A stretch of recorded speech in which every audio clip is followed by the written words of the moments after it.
Alrighty, folks. So we're about 5 minutes past 2 o'clock here, so I'm gonna get on started. If I cough or sneeze or anything, I apologize. I'm feeling a little bit allergies, sinusy, so I'm sorry about that. But we are going to be doing another payroll focused webinar on our policy. I know I mentioned that last week. This time it's going to be a little more about submitting it in our payroll systems, what we're expecting, when the deadlines are, etc. If you saw the email that came out, I believe on the 9th, it should be rehashing a lot of the things we said there, maybe going into a little further depth on those issues. So yeah, that'll be our topic today. Again, we don't have Tom this week, but if someone were to hop on and ask some tax questions, he did say we could run and grab him real quick. So if that does happen, we will do that, but I don't see anything at the moment, so we are going to get started. So we have got a policy change effective date coming up. The policy changes that we're about to review here are going to be in place after March 31st. So it'll be right around that second quarter start time. It's going to include both policy changes that I mentioned today and in the last webinar that were kind of more about registration, that kind of stuff through state websites. And it's mostly going to be today over due dates on when submissions are expected, although there will be some kind of related topics. Um, Really, the goal of this webinar is to kind of detail how we would like an ideal workflow to work for a payroll timesheet. And that will then kind of detail what we're expecting, how we're going to react to things, et cetera, et cetera. So what do we submit when it comes to payroll? We're submitting pretty much exactly what's sent to us. If you've told us prior that we need to do X, Y, or Z, I'm not saying we won't, set up a policy with you. But if you're sending me hourly rates and we don't get an updated rate, I've submitted exactly what's sent. So just keep that in mind. That this is why one of the reasons we've been really pushing for people to get things in sooner so we can review them, because if there's any typos, which because there's just degrees of human error that can happen, typos, missing information, anything like that. If you can get us all in, with enough time for us to review it, I'll be able to send it back to you, and then we can say, hey, this is what was submitted. Is it correct? We really want to, have that communication with you guys so that, there's never anything we're not expecting. Everything's been reviewed, everything has been looked over. Nothing has gone through with no sets of eyes on it, essentially. If you are still sending us hours, because there are some folks who are submitting their own and there are some folks who are sending hours still, please ensure all changes are detailed. So, again, that's going to be those like pay rates. If you've got time off, make sure you're detailing them, etc. A frequent one that I've seen is you send me 40 hours, we get it all submitted, and you let me know, hey, this was the week of Christmas. I didn't see, their holiday pay reduced. They got to go into a certain category. So just let us know, hey, there'll be 8 hours of holiday pay, and then I can make sure that that's getting paid out correctly. And a lot of this is correctable, but it just makes it so we don't have to shuffle things around afterwards. The more oversight and review we get prior, less there are going to be errors, and the less we'll have to actually go and fix things on the back end in the first place. So our updated guidelines. We are really trying to make sure we get all payrolls on time, processed, finished by the end of the day. We have been having folks submit payroll past that 5 p.m. deadline, and that really isn't going to be available for same day processing. The close of business is at 5. So, if no one's here to receive those hours, it can cause a problem. We've, had some just issues with that. There is a way, if you get into a situation where it's going to take long, first of all, always notify us. If you reach out to me and say, hey, I'm having issues with my timekeeping system, can you please, do X, Y, or Z? I'll work with you. We won't just leave you hanging at that point. But, if you've been reached out to and we've said, hey, you got your hours and you catch it at 6 p.m., you can go in there and submit them yourself if it were a desperate situation. So it'll basically be a spreadsheet that you can open up. You'll type it into the pay type columns. If there were anything like a pay type that would need to be added, that is probably something we would have to do. But in a pinch, I found that self-submission can assist folks. If someone is trying to get things in and we didn't hear payroll, from you guys earlier in the day, you can hop in there after we have closed down shop and get things submitted till 7. However, that 7 is a hard cutoff in the payroll system at this point.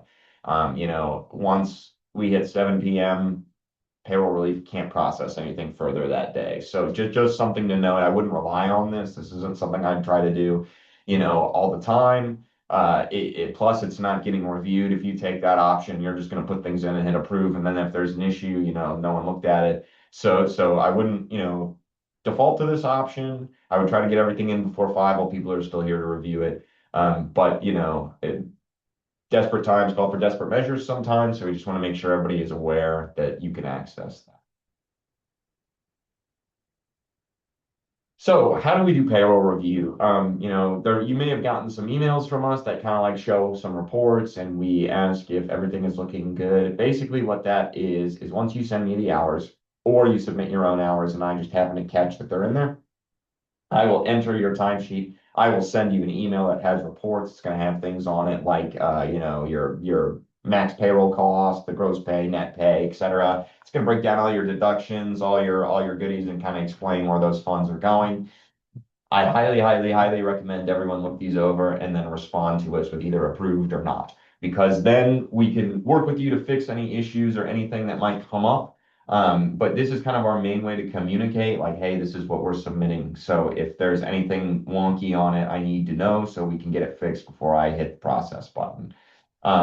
If you want to go through that process with us, you got to get it in before 12 p.m. on the processing date. So as long as everything's good by noon, I'll be able to send you that pre-approval. We'll have a couple hours to sit on it, and then I can process you at the end of the day. The earlier, the better. If you can get it in a day before, I'm going to have that pre-approval out to you that day. So, if your payroll is being processed on a Wednesday and you can get everything in on a Tuesday, you'll get a pre-approval that Tuesday if you can get it in at that time. So, just keep that in mind. If you don't have time to review it, we are not going to take responsibility for errors on the timesheet. So please, please sit down and review this with us. Make sure that everything is good to go. Especially if you're sending hours over and they're getting, transferred onto a timesheet, then they're getting transferred onto our system. There's a couple different places things can go wrong. So please, please, please review these when we send them out. It'll help you, it'll help me, it'll basically help everyone involved, and it is kind of just a nice part of our workflow that makes sure that you've got eyes on it, I've got eyes on it. Anything beyond that, we'll work with you to fix it after that point. So, I say we won't take responsibility for any issues, so that doesn't mean we won't help you fix them. I just mean when there is a, you know, pass-through fee. So say you return your paycheck because you didn't have funds in the bank account, which I will go over that later in this PowerPoint. But if you were to get a refund, that costs us funds. They charge us a fee, and then we pass that through. And so if we did not get a review, we want to be very clear, like, we need that review to confirm, hey, this was on us or you, and then we can decide who should eat that fee. So that's really where we're coming at it there. If you have a situation where maybe an employee is left off the timesheet or something like that, we will still work with you to get it fixed. We're not going to leave anyone hanging like that. It's just a matter of making sure we know who's liable for what. When I do look through reviews, I look for anything that is glaringly wrong or non-compliant. So like an example of this would be, hey, say you have 200 hours on an employee and nothing in overtime. I might ping you and say, hey, was some of that supposed to be overtime? What's going on here? I won't make any unilateral calls on your payroll. Anything I have questions about on a review, I will reach out to you and confirm that it is correct or incorrect. So just be aware of that. I won't be changing anything without, your input. I just try to make sure if there's anything crazy going on, if I'm seeing anything weird in the taxes, I can bring it up to you and say, hey, was this intentional? Did you mean for this to happen, etc. Then you can let me know and I can address it from there however you'd like me to. For those of you who submit your own hours, I do still kind of highly recommend you get them in at that same schedule so we can send you a review. Even if you are submitting your own, I can't tell you how many times I have folks that submit their own, they still want us to do the review. We push it back through and they go, oops, I'm sorry, I accidentally forgot to add this person's bonus, or I forgot to add their vacation time. There's a lot of fiddly parts of these timesheets. There's a lot of different hour types that can be added in on a more complicated payroll. So that review process I can find to be very helpful just for anybody who's putting anything into payroll relief at all, basically. For those who submit your own, you can go all the way up until 7 p.m. I really don't recommend pushing that cutoff time because once you hit 7 o'clock, it's over. You can't, it's going to be the next day before that's even going to process, and it can delay your whole payroll. So I really would highly recommend everyone try to have everything in by 5 o'clock and done, because then we had some input, even if it is just, I made sure it was approved and taken care of because we didn't have time to review. I really just highly, highly recommend to not push it to that 7 p.m. time. There's nothing worse than thinking your payroll processed. You processed it at 7:01, and then the next day you have to go in and tell people, I'm sorry, it's actually going to be Monday before you get this payroll. So just keep that in mind. But if you are submitting your own hours and you realize it's 6 p.m., you are still able to take care of that issue.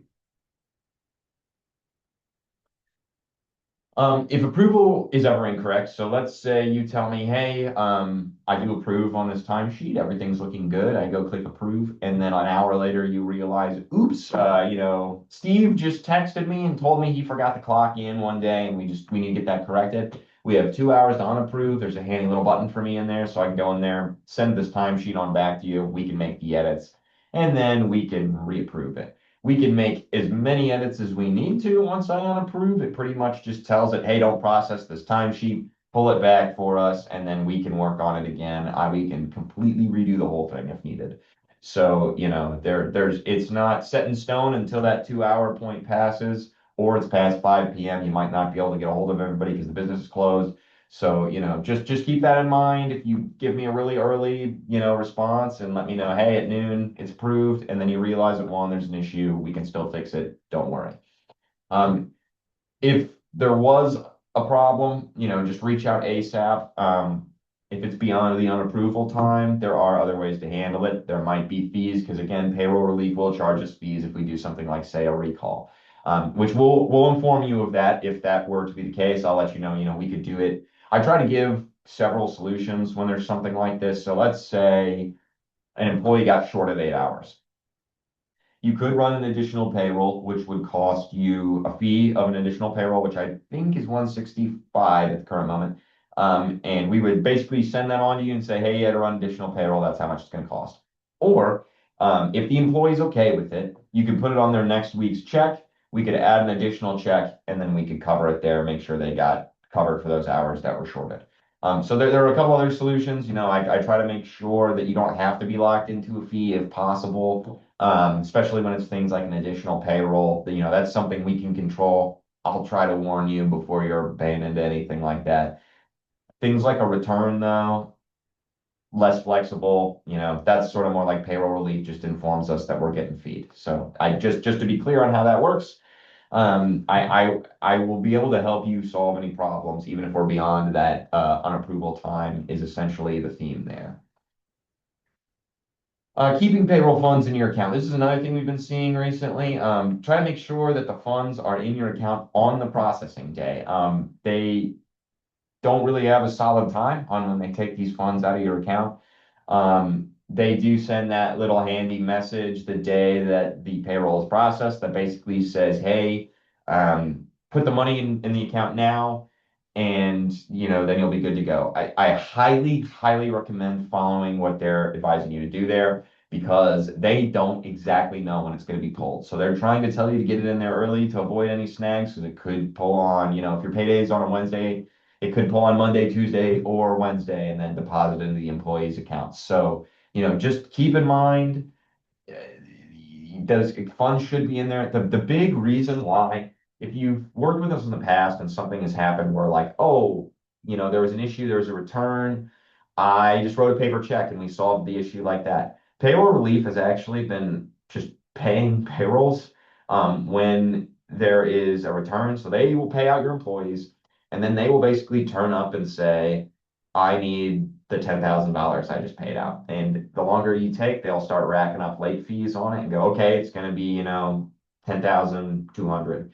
And they will keep going until they get those funds. So I really, really, really recommend having that money in on Wednesday so you don't get into that kind of a sticky situation. This is, I've been here for about 6 months now. And this is just something I've seen them start doing recently. So I want to make sure that we're like warning everyone. If you do not have the funds, payroll relief might wire the funds and then demand the funds. So be very aware. You might get ACH transaction fees from that from your bank.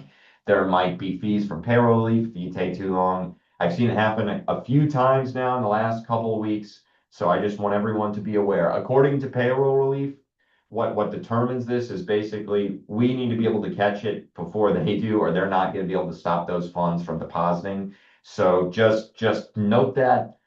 Please keep those funds in your account. I really don't recommend, trying to shuffle it around last minute because that can cause these failures.